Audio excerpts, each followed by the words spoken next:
할렐루야. 우리 옆 사람하고 인사 한번 할까요? 사랑합니다. 축복합니다. 사랑합니다. 축복합니다. 할렐루야. 오늘도 많이 힘드셨죠? 날도 덥고 하루 종일 일터에서 삶의 현장에서 많이 힘드셨을 텐데 또 이렇게 열정적으로 우리 사랑하는 성도님들 기도하는 모습을 보니 하나님께서 많이 기뻐하실 것 같아요.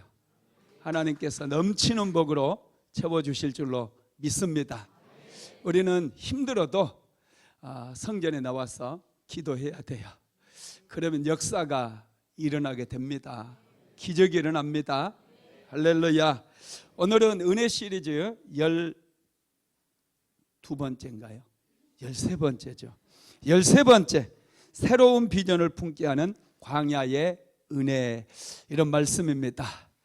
하나님께서는 광야에서 새로운 비전을 품게 만들어요.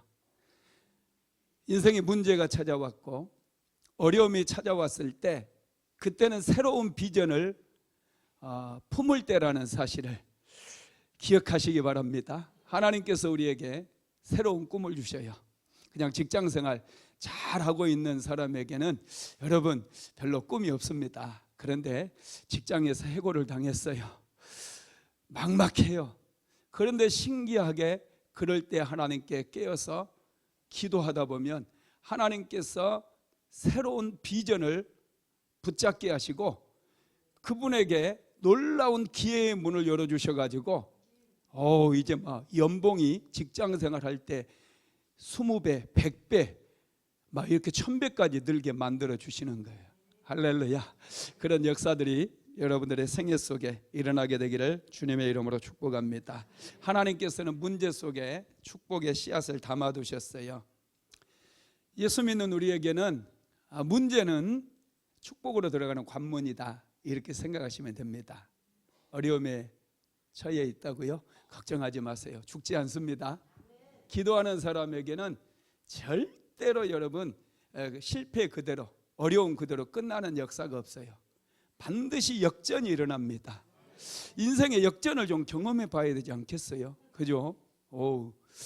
역전을 좀 경험해 봅시다. 할렐루야. 우리 언제까지 이렇게 살겠어요? 좀 멋지게. 할렐루야. 참 예수 믿으면 좋은 게요, 학벌이 짧아도 괜찮아요. 나이가 먹었어도 괜찮아요. 역전이 일어나요. 이제 역전되리라. 할렐루야.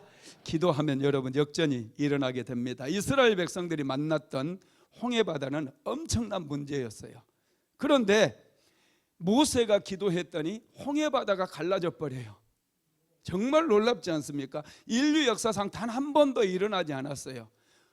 바다의 길이 열려버렸어요. 홍해바다가 갈라질 수 있었던 것은요, 홍해바다가 그들을 가로막고 있었기 때문에 그래요. 홍해바다가 그들 앞길을 가로막지 않았으면 홍해바다는 여러분 절대로 갈라지지 않았다라는 거예요. 이스라엘 백성들은 홍해바다를 건너서 이제 본격적으로 광야 생활을 시작을 하게 됩니다. 신광야로 나왔어요. 홍해바다가 갈라졌을 때 이스라엘 백성들 난리 났거든요. 출애굽기 말씀 보셨죠? 미리암의 찬양부터 시작해가지고 막 그들이 얼마나 기쁨으로 하나님을 찬양하고 경배하는지 쭉 기록이 되어 있어요. 막 말과 탄자들을 바다로 던졌네 그러면서 얼마나 그들이 막 곡절을 붙여가지고 하나님을 찬양했는지 몰라요.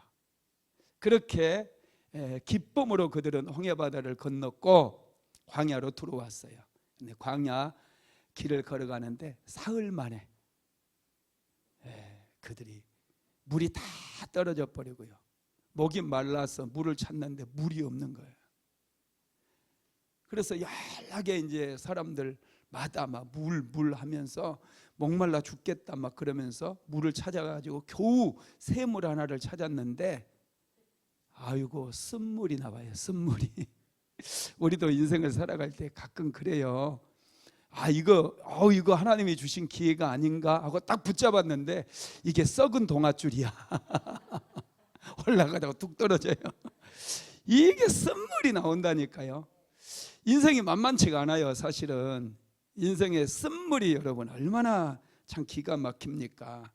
오늘 우리가 읽은 말씀은 이스라엘 백성들이 홍해바다를 건너서 사흘길쯤 걸어왔는데 물을 찾지 못하다가 드디어 샘물을 하나 찾았는데 그 샘물이 쓴물이었어요. 마실 수 없는 물이었어요. 그래서 이스라엘 백성들이 원망을 하게 되죠. 출애굽기 15장 22절에서 23절 한번 같이 읽어볼까요? 모세가 홍해에서 이스라엘을 인도하며 그들이 나와서 수르 광야로 들어가서 거기서 사흘길을 걸었으나 물을 얻지 못하고 마라에 이르렀더니 그곳 물이 써서 마시지 못하겠으므로 그 이름을 마라라 하였더라. 마라라고 하는 곳에 도착해서 샘을 하나 발견했는데 물이 써버린 거예요. 이스라엘 백성들은 샘이다 해가지고 막 모두가 너무 좋아가지고 막 드디어 우리가 하나님의 은혜로 물을 찾았다. 그래서 얼마나 행복했겠어요. 그런데 그 물을 마시는 순간 그냥 이 쓴물이야. 이 물이 뱃속에 들어가면 막 요동을 치는 거예요. 그냥 설사를 쫙쫙 하는 거예요. 설사 해보셨어요? 그러니 이스라엘 백성들이 원망이 나오겠어요? 안 나오겠어요? 원망을 해야 되는 거예요. 왜 우리를 애굽에서 나오게 해가지고 이렇게 사막에서 죽게 하느냐고 원망을 하는 거예요. 한번 읽어볼까요? 24절 25절 같이 읽어봅시다. 백성이 모세에게 원망하여 이르되 우리가 무엇을 마실까 하며 모세가 여호와께 부르짖었더니 여호와께서 그에게 한 나무를 가리키시니 그가 물에 던지니 물이 달게 되었더라. 거기서 여호와께서 그들을 인도하여 법도와 율례를 정하시고 그들을 시험하실세. 아멘. 모세에게 원망을 하는데 우리가 무엇을 마실까? 마실 것 달라 하면서 모세를 원망했다는 거예요. 원망할 때 사람들의 말이 언어가 거칠어지잖아요. 원망하는데 모세 우리에게 물 이러면서 했을까요? 입술이 굉장했을 거 아니에요. 얼마나 날카로운지 모세의 그냥 마음을 푹푹 찔러댔을 거예요. 여러분, 남편들이 아내를 제일 싫어하는 아내상, 남편들이 제일 싫어하는 아내상 어떤 아내인 줄 아세요? 몸이 뚱뚱한 아내? 아니에요. 욕심이 많은 아내? 아니에요. 어떤 아내를 제일 싫어할까요? 기분 나쁘게 말하는 사람. 남편도 마찬가지예요. 아내들이 제일 싫어하는 남편이요, 아내 기분 상하게 하는 남편이 돼요. 꼭 말을 해도 가시가 있어요. 푹 찔러. 그리고 자기는 좋아해. 그러면서 자기는 절대로 틀린 얘기 안 한다고 그러죠. 난 틀린 소리 안 한다고. 그러면서 자녀들한테도, 자녀들이요 제일 싫어하는 부모상도요 똑같대요. 똑같대. 기분 나쁘게 말하는. 부모들도 자녀들에게 기분 나쁘게 말할 수 있습니다. 꼭 기분 나쁘게 말하는 부모가 있어요. 그래놓고 자녀들이 한마디도 하면 아니라고 했지? 다 흘겨보는 거예요. 나는 한 번 아니면 아니야 그러면서 그만하라니까. 많이 해본 것 같다, 그죠? 그만하라고 막 이러잖아.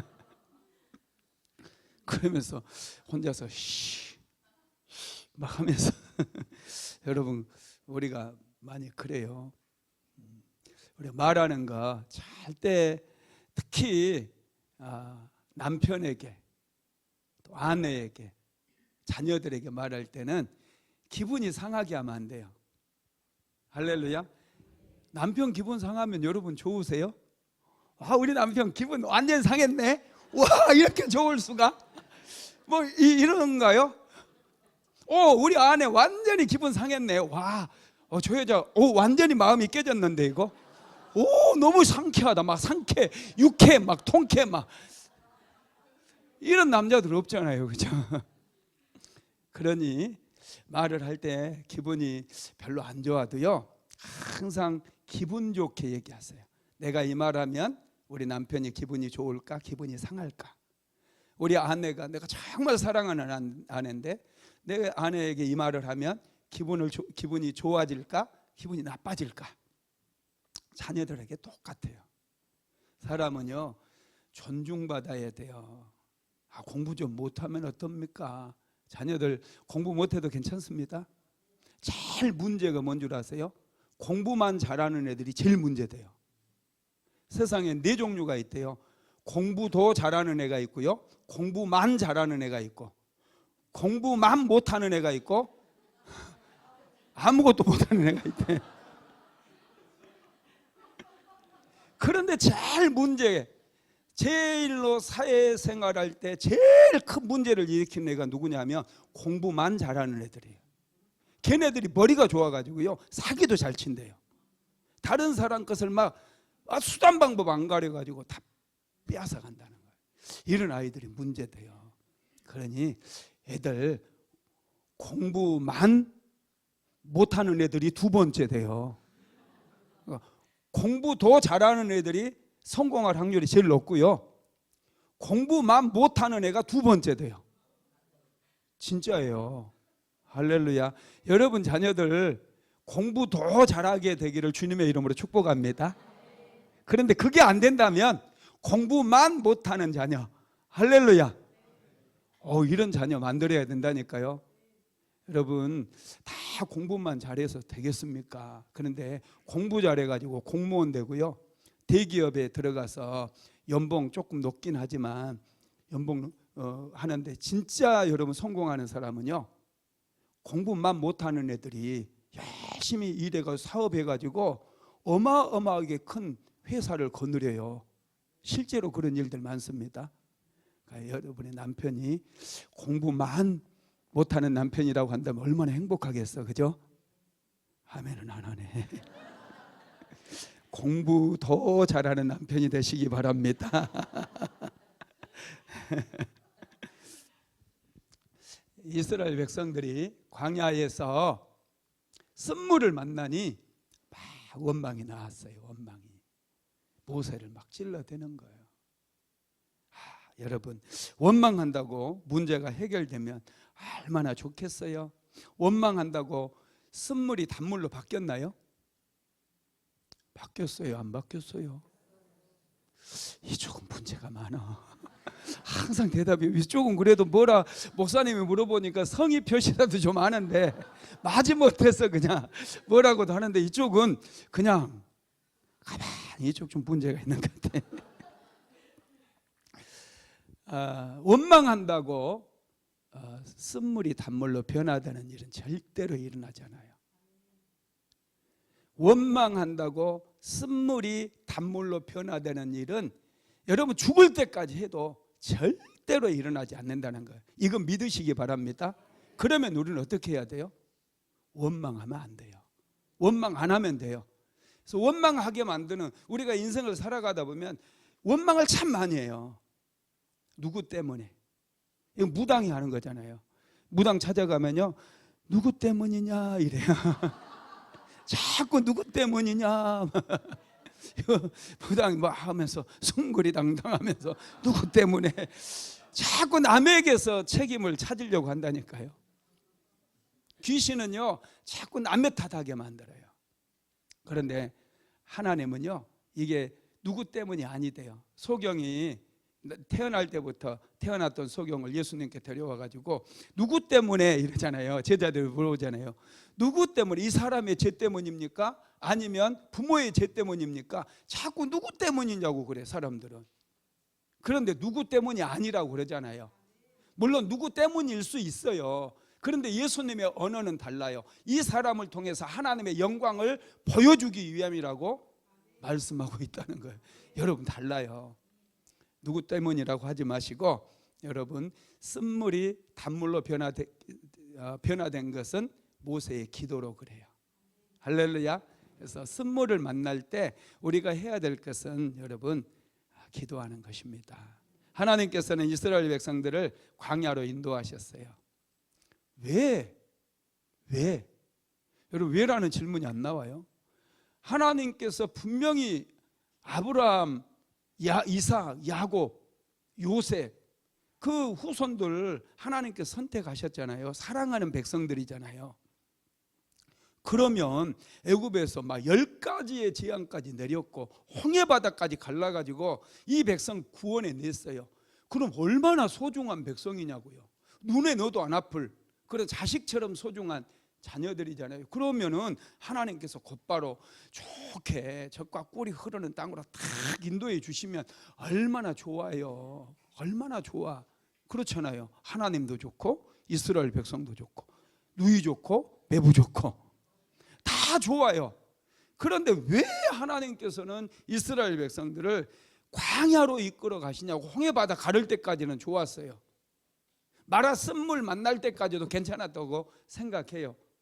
그건 근데 시작에 불과하잖아요. 이스라엘 백성들을 광야로 데리고 가가지고 정말 고통스럽게 만들거든요. 왜 광야로 인도하셨느냐? 첫째는 이스라엘 백성들을 훈련시키기 위해서예요. 우리 그리스도인들은요, 원래 제된 인생들은 훈련을 제대로 받지 않으면 쉽게 제 유혹에 빠져가지고 다시 마귀의 종이 되어버릴 수 있어요. 우리가 예수 믿었어요. 예수 믿었잖아요. 그러면 구원 받았죠? 그러면 이제 하나님의 자녀가 됐으니까 내가 기도하는 거 다 들어주시고 어려움 없게 해주시고 믿지도 않는 사람들에게 막 엄청난 물질을 쏟아 부어주잖아요. 그 돈 좀 10분의 1이라도 일론 머스크가 가진 돈 한 1000분의 1이라도 그렇잖아요. 요즘 테슬라 뭐 엄청 이 시가총액이 올라갔다고 내가 신문에서 봤어요. 요즘 뭐 계속 올라간대요. 그 일론 머스크 얼마나 부자예요. 그거 한 1000분의 1만 1000분의 1 얼마나 될까요? 아마 1000분의 1이라도 수백억 될 거예요.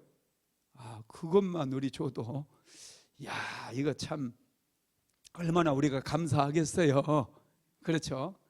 그런데요, 대부분의 사람들이 그렇게 갑자기 하나님께서 축복을 주시면요, 하나같이 이 본성적으로 제 본성, 종의 본성이 있어가지고 본성으로 가버려요.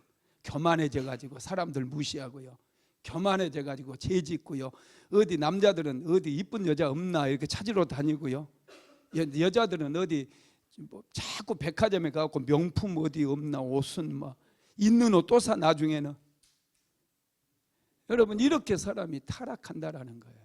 그래서 하나님께서 먼저 은혜 주시기 전에, 축복 주시기 전에 하나님의 백성들을 훈련을 시키십니다. 하나님의 자녀들이 어떻게 살아야 되는지 훈련을 시키신다는 거예요. 그래서 이스라엘 백성들은 여러분 훈련이 필요했어요. 이스라엘 백성들 400년 동안 애굽에서 종살이를 했잖아요. 그래서 종의 근성이 가득 차 있거든요.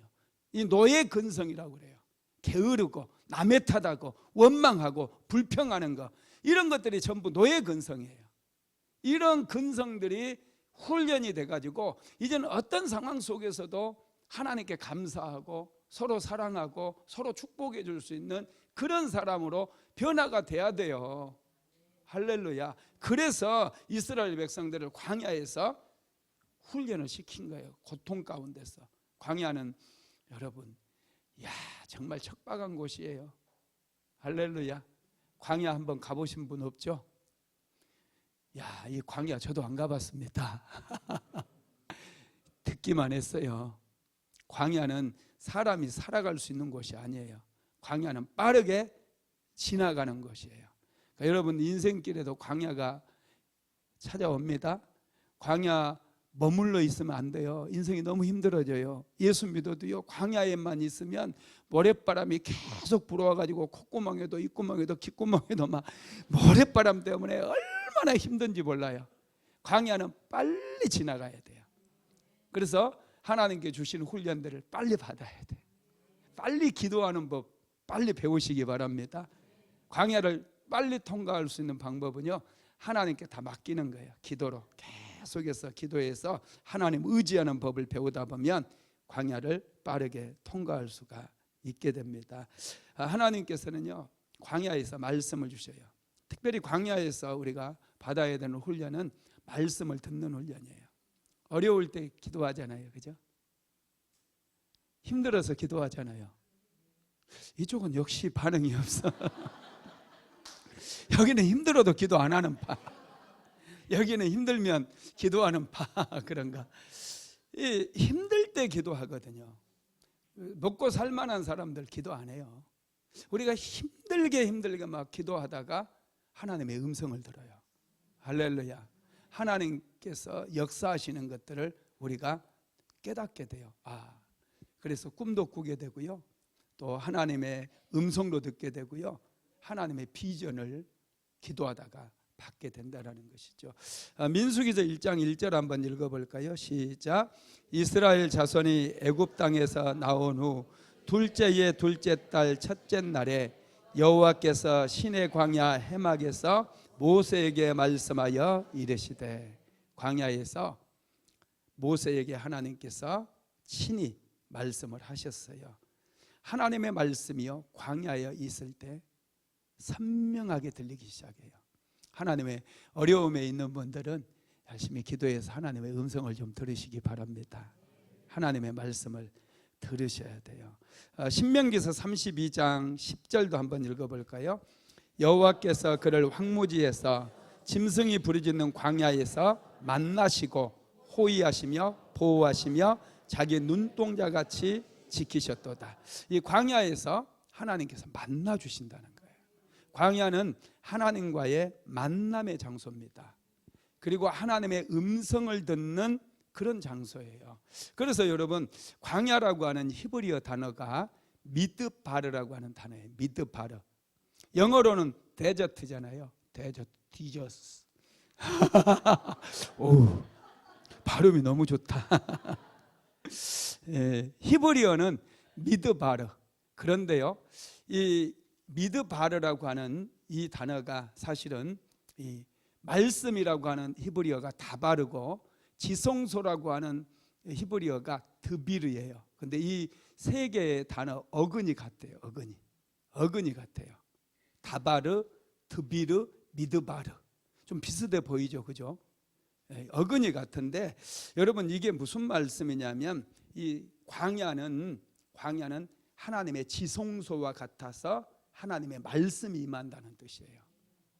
제사장이 지성소에 들어가서 하나님 앞에 기도하고 하나님의 음성이 들리는 그 어린 양의 피를 받아가지고 들어가서 1년에 한번 대속죄일에 들어가서 하잖아요. 광야가 마치 하나님 앞에서 지성소와 같아서 그곳에서 하나님의 음성을 들을 수 있다는 뜻이에요. 그래서 하나님께서는 사랑하는 하나님의 자녀들을 광야로 보내셔요. 그래서 우리도 잘 몰라가지고 광야에서 고생 많이 했습니다. 여러분, 광야는 무척 힘든 곳이긴 하지만 유익이 있어요. 유익이.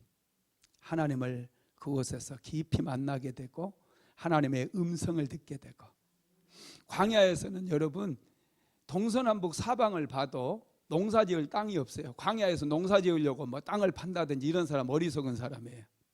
광야에서 뭐라도 잡아가지고 먹고 살겠다고 막 그 뱀이라도 잡으려고 쫓아다니는 사람은 어리석은 사람이에요.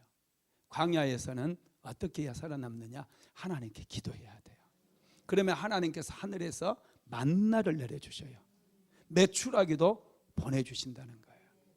광야에서는 여러분 철저하게 기도 훈련을 받는 장소라는 거예요. 그러니 힘든 일을 만나고 어려운 일을 만나고 일이 잘 안 풀리고 그럴 때 내가 광야에 있구나, 이런 생각을 하시고 하나님께 여러분 기도하시기 바랍니다. 기도하면 하나님께서 은혜를 베풀어 주셔요. 하나님께서는 이 광야에서 이스라엘 백성들에게 전 세계를 이끌어갈 수 있는 비전을 주시는데요, 출애굽기 19장 5절에서 6절 한번 읽어봅시다. 시작. 세계가 다 내게 속하였나니 너희가 내 말을 잘 듣고 내 언약을 지키 너희는 모든 민족 중에서 내 소유가 되겠고 너희가 내게 대하여 제사장 나라가 되며 거룩한 백성이 되리라. 너는 이 말을 이스라엘 자손에게 전할지니라. 아멘. 너희가 내게 대하여 제사장 나라가 되며 거룩한 백성이 되리라는 거예요. 광야에서. 근데 광야에서 가만히 있으면 절대로 제사장 나라로 바뀔 수도 없고 거룩한 나라가 될 수가 없어요. 광야에서는 하나님께 기도하는 법을 배워서 늘 하나님의 음성을 듣고 또 하나님께서 인도하시는 대로 가시면 돼요. 하나님께서는 광야에서 우리를 보호해 주시기 때문에 여러분 광야에서는 하나님만 바라보면 괜찮습니다. 이것을 모세는 알았을까요? 몰랐을까요? 알았어요. 이미 40년 동안 미디안 광야에서 선행학습을 했거든요. 모세가 애굽 병사 한 사람 죽이고 광야로 갔잖아요. 몇 년 광야에 있었어요? 40년을 광야에서 양을 치면서 생활을 합니다. 그게 모세는 선행학습을 한 거예요. 그래서 백성들은 다 원망하고 불평하고 모세에게 왜 이렇게 막 모세를 찔러대도요. 모세는 원망 안 해요. 이게 나 때문이라고? 나 때문이야? 한번 해보겠다는 거야. 다시 홍해바다로 가. 이걸 확 그냥 다 빠뜨릴 테니까. 이렇게 하지 않았어요. 나 같으면 아마 우리 다시 홍해바다로 돌아갑시다. 끝장냅시다. 이랬을 거야. 하나님이 백성의 완악함을 보시고 다시 홍해바다를 열어서 지나갈 때 그냥 덮어버리세요. 박 목사가 무서워. 큰일 나겠다. 그죠? 나를 따르라. 따라오면 큰일 나겠는데 이거. 모세는 여러분 그렇지 않았다는 거예요. 모세는 원망하지 않아요. 백성들하고 맞짱 뜨지 않고요.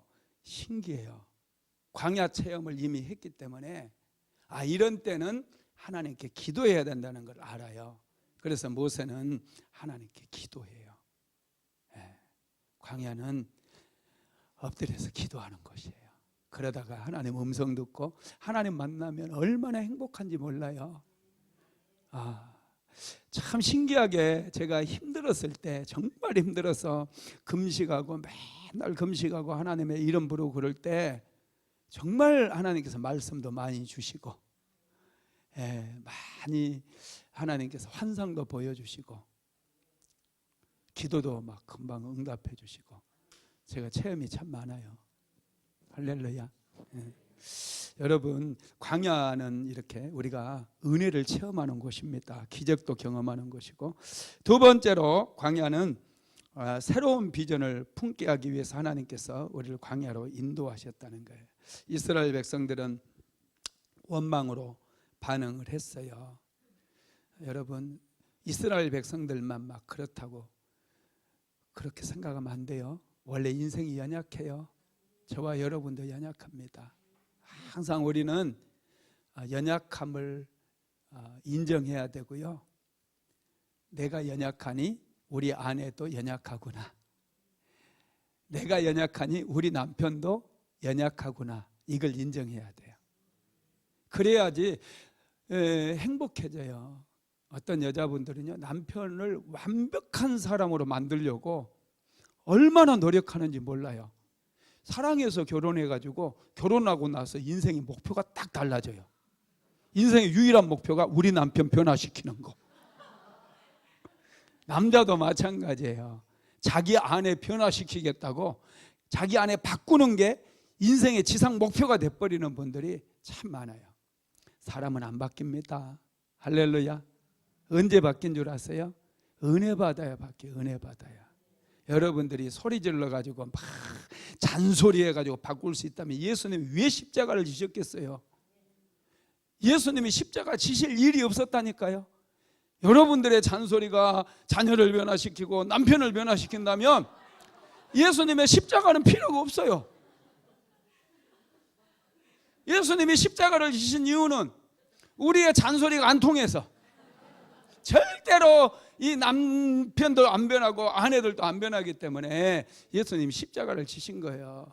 그래서 우리가 얼마나 연약한지, 죄에 쉽게 넘어지고 큰 소리만 빵빵 치지 잘하는 것도 별로 없고 나만 믿으라고 했는데 그냥 배신 때리고 막 그게 인생이다니까요. 그래서 하나님이 필요한 거예요. 우리가 항상 연약하다는 사실을 여러분 기억하시기 바랍니다. 우리가 잘못해도요, 하나님은 다 용납해 주셔서 얼마나 감사한지 몰라요. 어쩔 때는요, 막 하나님께 기도하고 나오면서 시원하다 이런 느낌이 딱 들 때 하나님 너무 감사한 느낌이 드는 거예요.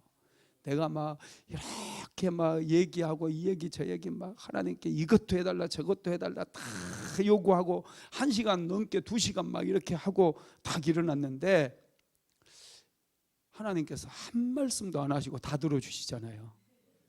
여러분 감사하지 않아요? 사람들 자꾸 내 얘기 좀 들어달라고 이렇게 해보세요. 1분도 안 들어줘. 거기까지 이거 이렇게 하고 딱 해결책만 제시해줘요. 근데 그게 해결책이 돼요? 말도 안 되지. 그게 사람이 원래 그렇다니까요. 그래서 여러분 남편분과 아내는요 서로 돕는 배필이에요. 서로 돕는 거예요. 연약하기 때문에. 혼자는 안 되니까 하나님께서 아담을 딱 만들어 놨는데 아담이 독초하는 것이 보기 싫었어요. 꼴보기 싫었어요. 진짜다니까요. 하나님께서 만드신 모든 피조물들 있잖아요. 하나님께서 첫째 날에 빛을 만들고 보시기에 좋았더라. 다 보시기에 좋았다고 그랬어요. 전부 만드시고 보시기에 좋았더라, 보시기에 좋았더라, 보시기에 좋았더라 그랬는데 유일하게 한 가지 사람이 독초하는 것이 꼴보기 싫었더라. 그래가지고 아담이 깊이 잠들어 있을 때 아담의 옆구리에서 갈비뼈를 치했어요. 만약에 서로 돕는 배필로 만들지 않고 여자를 남자의 종으로 만들려고 했으면 발가락을 뺐을 거예요. 너는 어차피 남자 발밑에 살아라 이렇게. 안 그렇습니까? 왜 갈비뼈를 빼냐고. 갈비뼈 아프게. 이 발가락 뼈 하나만 있어도 하나님께서 딱 만드시지 않겠어요? 그렇잖아요. 그런데 굳이 하나님께서는 옆에 있는 갈비뼈를 딱 뽑았어요. 둘이 옆이라는 거예요. 똑같다는 거예요.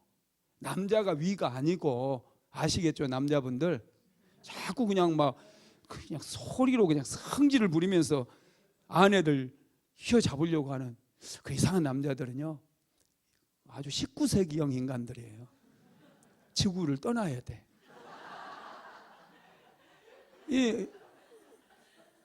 요즘 여러분 20세기 살아가는 인생들은, 그런 남자들은요 아내가 자기 돕는 배필이고 같은 옆이라는 거, 같다라는 걸 인정해주고 아내를 정말 생명처럼 소중히 여기는 사람이 21세기형 인간이에요. 박 목사처럼.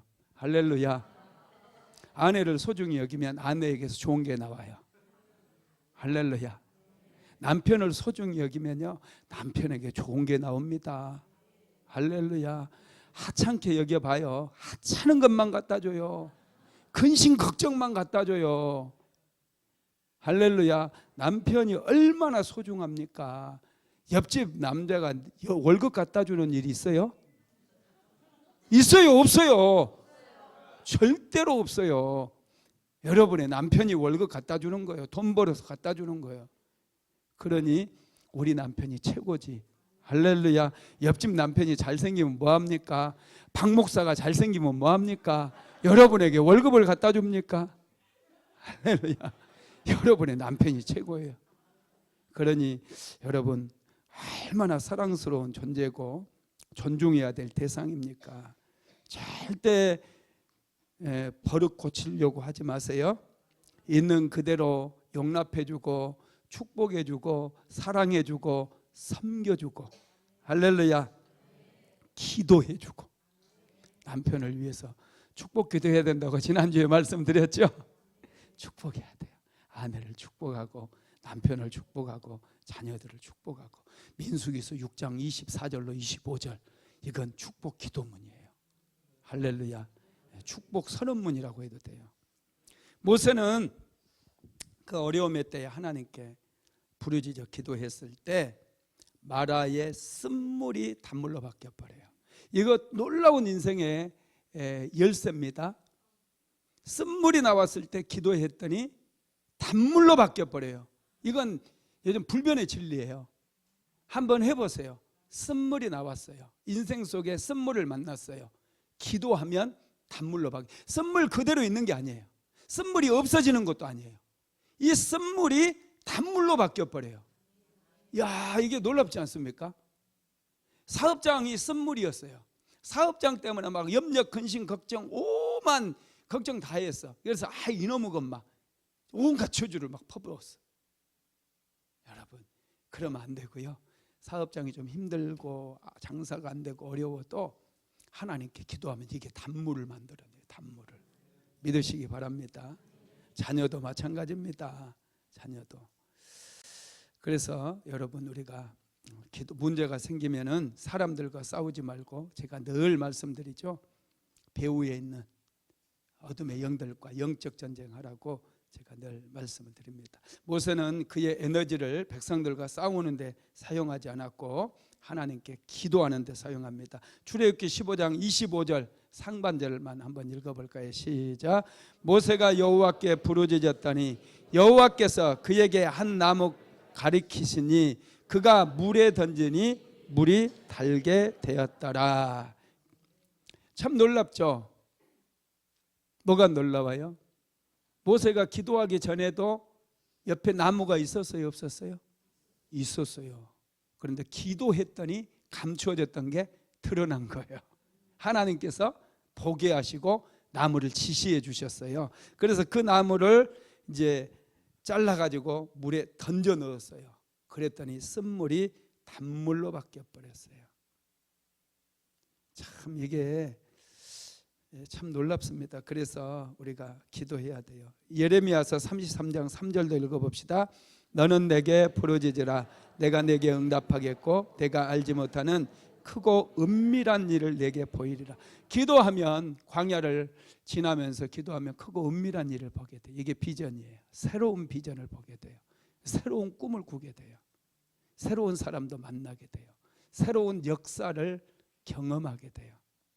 참 우리 믿음, 여러분 정말 잘 믿으셨어요. 예수 믿는 게 얼마나 좋은지 몰라요. 왜 좋은 줄 아세요? 기도할 수 있으니까. 기도하면 역전되니까. 진짜 잘 믿으신 거예요. 예수 안 믿으면 어떻게 할 뻔했어요. 절에 가가지고 비나이다 뭐 산에 대고 비나이다 100번 해보세요. 아무 변화도 아니라 괜히 화만 나. 괜히 집에 와가지고 열받아가지고 남편에게 성질 빡빡 내고. 그런데 여러분, 기도하면, 하나님께 기도하면 크고 은밀한 일을 보게 돼요. 크고 은밀한 일. 환상을 보고 새로운 비전을 보게 된다는 거예요. 해결책만 찾는 게 아니에요. 해결책만. 너는 내게 부르짖으라. 내가 내게 응답하겠고 그랬잖아요. 응답만 찾는 게 아니라 크고 은밀한 일까지 보게 된다니까요. 새로운 꿈을 꾸시기 바랍니다. 네, 새로운 꿈을 꿔야 돼요. 세 번째, 차원 높은 삶을 가르치기 위해서예요. 우리로 하여금 광야길을 걷게 하시는 것은요, 또 다른 차원의 삶이 있어요. 우리가 언제까지 밑바닥 그런 언어를 쓰면서 살겠어요? 좀 교양이 있어야지. 그렇잖아요. 수준이 좀 높아져야 돼요. 우리 그리스도인들은 교양이 굉장히 높아요. 내가 볼 때. 특히 우리 순복음 안디옥교회 성도들은 말씀도 정말 잘하셔요. 왜 잘하는 줄 아세요? 박 목사에게 배우니까. 제가 국어 공부 다시 시키잖아요. 저랑 성경 공부하는 분들이요, 계속 제가 시키는 게 은혜 받은 말씀 물어보거든요. 그 물어보는 게 말하는 것을 품위 있게 하고 교양 있게 하기 위해서 계속 물어보는 거예요. 처음에는 자기가 말하면서도 길을 잃어버려요. 자기가 말해놓고 지금 너무한 얘기 뚱뚱하고 있기도 하고. 그런데 저랑 이렇게 몇 번 한 달, 두 달, 세 달 공부하다 보면요, 와, 우리 집사님들, 권사님들 수준이 뭐 할렐루야. 오, 대학 교수 뺨쳐요. 진짜예요. 정말 수준이 높아져요. 이번 주도 목요 성경 공부 평일반 했거든요. 제가 너무 막 기분이 좋아요. 왜냐하면 우리 그 집사님들, 권사님들 막 수준이 매일마다 높아지니까 말하는 게요, 얼마나 교양이 있는지 몰라요. 대학 교수님이 와도 서러워서 울고 갈 정도야. 진짜예요. 오, 정말 품위가 있어요. 교양이 있어요. 말씀 잘하셔요. 참 감사해요. 정말 놀라워요. 이제 우리 그 집사님 중에서 나랑 한 10년 공부했던 집사님이 있어. 우리 진경희 집사. 내가 늘 얘기해, 늘 자랑해. 대학원 졸업한 사람보다 훨씬 수준이 높다고. 진짜 그래요. 성경 보는 깊이도 그렇고요, 훨씬 높아요. 아주 깊이 보고. 할렐루야. 믿거나 말거나 한번 얘기해 보세요. 교양 있는가 없는가. 교양 없으면 죽는 거야. 다시 배워야 돼. 다시. 여러분, 그렇습니다. 쓴물이 단물로 이제 모세가 기도할 때 바뀌잖아요. 이게요, 쓴물은 쓸모가 있어요, 없어요? 쓸모 없어요. 교양이 없는 인생들은 별로 쓸모가 없어요. 쓸모가 없는 쓴물이 쓸모가 있는 단물로 바뀌는 거예요. 놀랍죠? 광야에서 문제를 만나서 기도했더니, 하나님께 기도했더니 쓸모가 없는 것들이 쓸모 있는 것으로 바뀌었다는 거예요. 우리가 쓸모 있는 인생이 돼야 되잖아요. 그래서 우리의 교양을 높여주고 수준을 높여주기 위해서 하나님께서 좀 차원 높이 살라고 우리에게 광야길을 걷게 하셔요. 우리 삶을 예수 믿어도 힘들게 하고 또 부부싸움도 좀 하게 하고 그래요. 그러니까 부부싸움 했다고 너무 낙심하지 말어. 아시겠죠? 나도 싸우고 살았어. 나도 경험자예요. 그렇다고 뭐 서로 미워합니까? 사랑하니까 싸우죠. 더 잘해보겠다가 싸우죠. 더 잘 살아보고 더 행복해 보려고 몸부림치다 보니까 서로 생각이 다르니 싸울 수 있잖아요. 그죠? 그러면서 정들어요. 할렐루야. 여러분, 그게 인생인 거예요. 하나님께서는 이런 과정들을 통해서 우리를 쓸모 있는 사람으로 바꾸신다는 거 믿으시기 바랍니다. 이 마라라고 하는 단어가요, 성경에 또 한 군데서 나와요. 어디에서 나오는지 아셔요? 룻기서에 나오죠. 룻기서. 자, 룻기서 1장 20절 한번 같이 읽어봅시다. 시작. 나오미가 그들에게 이르되 나를 나오미라 부르지 말고 나를 마라라 부르라. 이는 전능자가 나를 심히 괴롭게 하셨음이라. 나오미라고 하는 이름의 뜻은요, 찬송이라는 뜻이에요. 찬송, 기쁨, 찬송, 이런 뜻입니다. 마라라고 하는 뜻은 쓰다라는 뜻이에요. 쓰다. 나오미가 베들레헴에서 살았어요. 베들레헴은 떡집이에요. 은혜의 집, 떡집. 그런데 이 은혜의 떡집에 살다가 기근이 찾아왔습니다. 가뭄이 찾아와가지고 흉년이 들었어요. 그러니까 이 나오미의 남편 엘리멜렉, 여기 나오미의 두 아들 말론과 기럐을 데리고, 나오미도 데리고 모압 땅으로 이사를 가버린 거예요. 하나님의 백성들은 이방인과 섞여 살면 안 돼요. 이방인과 섞여 살면 이방화가 돼버려요. 이방 사람들이 믿는 신을 섬기게 되고 이방 문화에 빠져가지고 이방인이 돼버리는 거예요. 믿음의 백성들이 자꾸 믿지 않는 사람 만나고 그 사람들하고 같이 맨날 술자리 가면서 나는 콜라 이러면서, 그럼 꼴불견이야. 가면 안 돼요. 그런 데는 자꾸 가가지고 빼고, 믿는 사람도 안 좋아하고 믿지 않는 사람도 안 좋아해요. 박쥐 같아요. 그런 사람. 콜라는 무슨 콜라.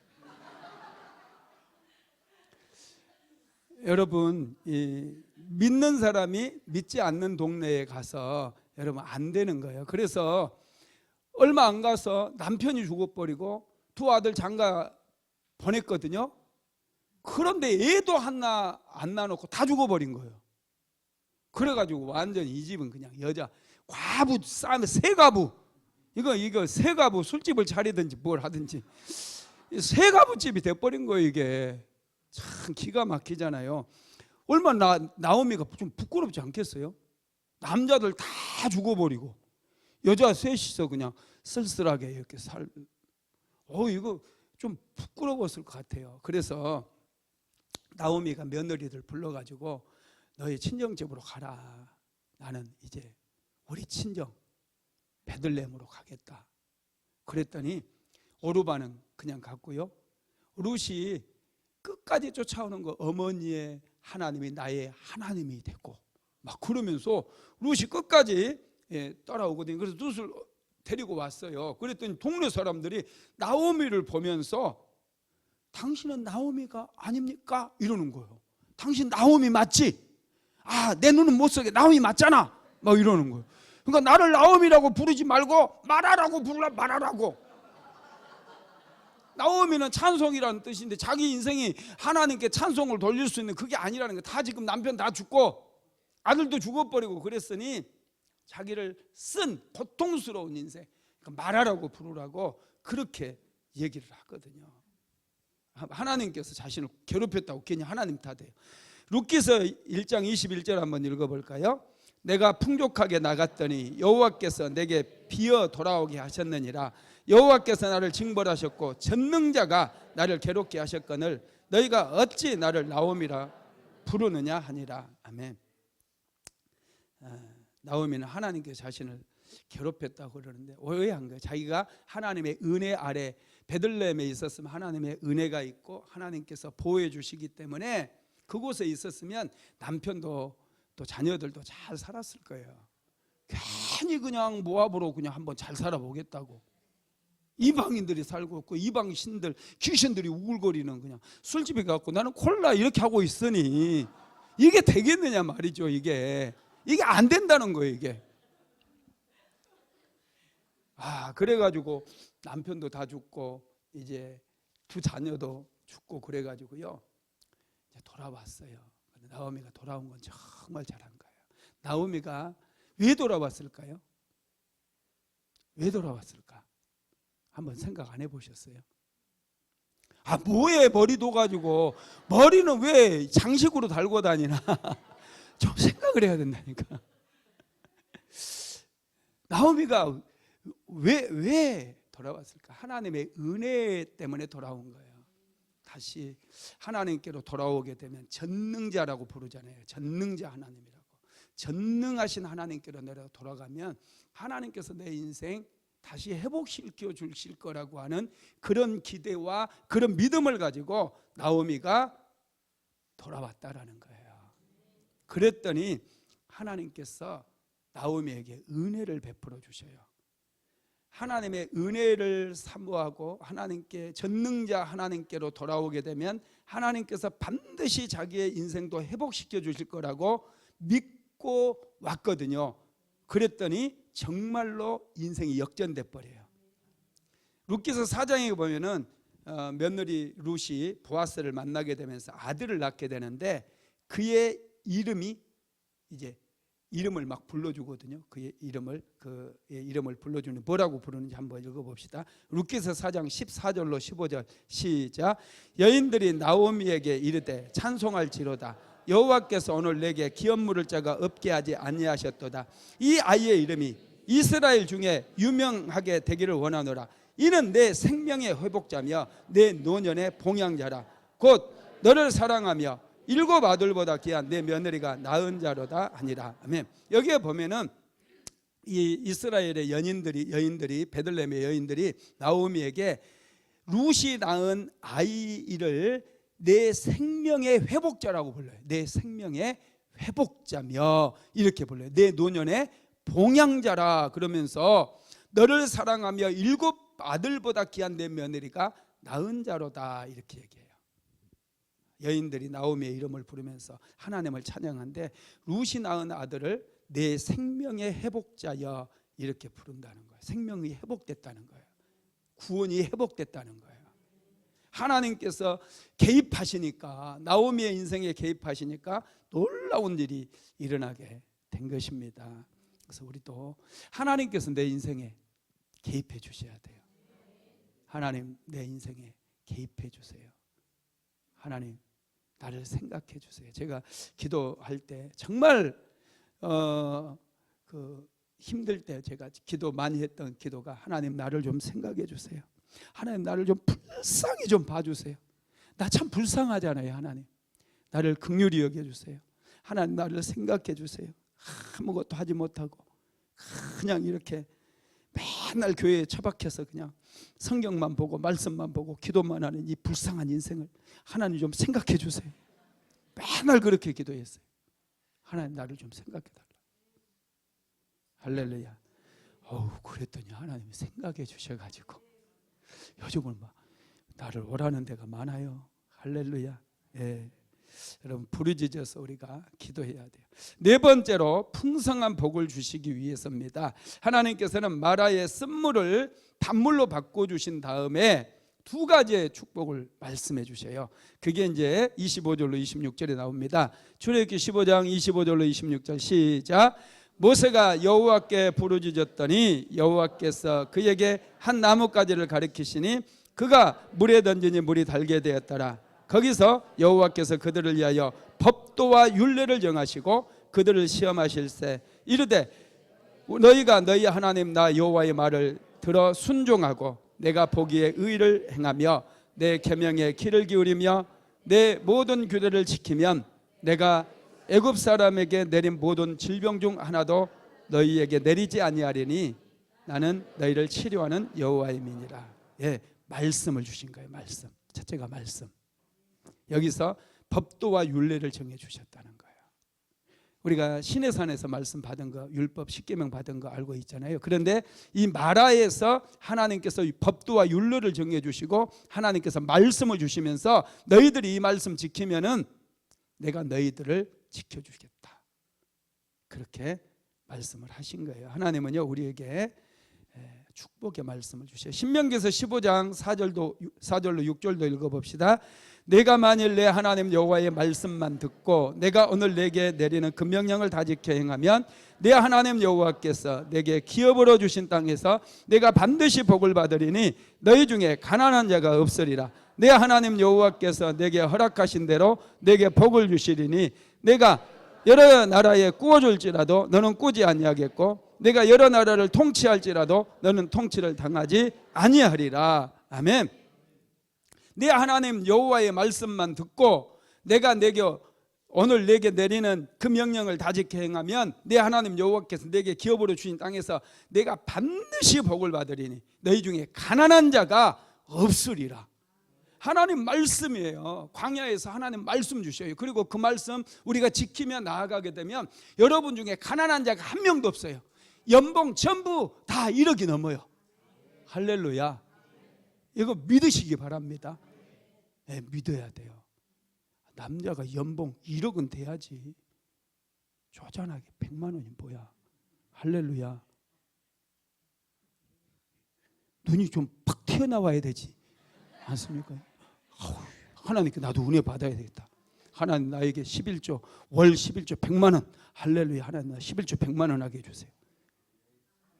기도해야 돼요. 할렐루야. 남자들 뭐합니까?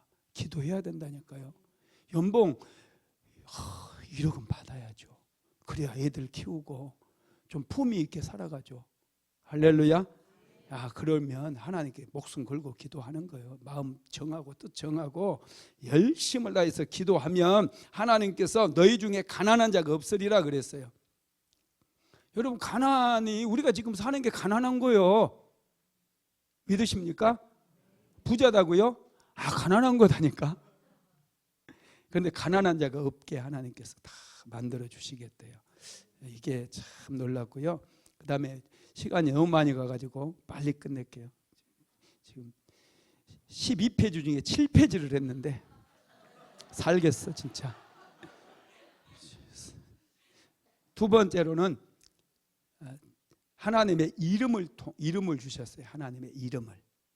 여러분, 하나님의 이름은 능력의 이름이에요. 여호와 라파, 나는 너희를 치료하는 하나님이다.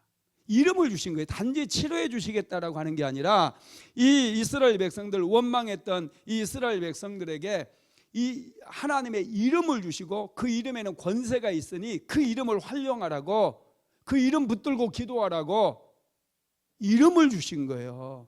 이게 놀라워요. 모세가 기도했을 때 하나님께서 이름을 주셨다라는 거예요. 그래서 여러분, 예수님도 우리에게 이름을 주셨잖아요. 이름. 예수의 이름으로 기도하면 어떤 역사가 일어나느냐. 마가복음 16장 17절로 18절 같이 읽어봅니다. 믿는 자들에게는 이런 표적이 따르리니 곧 그들이 내 이름으로 귀신을 쫓아내며 새 방언을 말하며 뱀을 집어올리며 무슨 독을 마실지라도 해를 받지 아니하며 병든 사람에게 손을 얹은즉 나으리라 하시더라. 믿는 자들에게 이런 표적, 내 이름으로 귀신도 쫓아내고 예수의 이름으로 방언도 말하고 예수의 이름으로 뱀도 집어올리고 예수의 이름으로 무슨 독을 마셔도 해를 받지 않고 예수의 이름으로 병든 사람이 손을 얹으면 낫는 역사가 일어난다. 예수의 이름으로 여러분, 환경도 치료돼 버려요. 가난도 치료되고 예수의 이름을 부르면 상처받은 마음도 다 치료되고 인생이 치유되는 거예요. 그래서 우리가 수준 높은 그런 인생으로 변화받게 되는 것입니다. 말씀을 마무리하겠습니다. 하나님께서는 고난의 건너편에 축복의 샘을 예비하셨어요. 자, 출애굽기 15장 27절 읽어봅니다. 그들이 엘림에 이르니 거기에 물샘 12과 종려나무 70그루가 있는지라 거기서 그들이 그 물 곁에 장막을 치니라. 여러분, 바로 마라에서 조금 더 가니까 엘림이 있었다는 거예요. 고난 건너편에는요, 여러분, 엘림이 기다리고 있다는 거 절대 잊어버리지 마십시오. 지금 당장은 힘들어서 막 앞이 깜깜하고 하나도 보이지 않아도 바로 앞이에요. 바로 앞에 엘림이 있어요. 우리에게 하나님께서 다시 전열을 정비하고 좀 마음도 좀 추스리고 다시 좀 품위 있게 하시기 위해서 물샘 12이 있는 엘림을 준비해 놓으셨다는 거예요. 인생의 오아시스를 만들어 놔요. 반드시 오아시스를 만들어 놉니다. 교회를 통해서라든지 가정을 통해서 또 이웃들을 통해서 하나님께서 광야를 통과하는 동안 우리를 다시 우리에게 용기를 주시기 위해서, 힘을 주시기 위해서 오아시스를 만들어 놓으신다는 거예요. 그러니 여러분, 자신감을 가지시기 바랍니다. 믿음을 가지고 확신을 가지고 기도해서 반드시 승리하는 저와 여러분 되시기를 주님의 이름으로 축복합니다.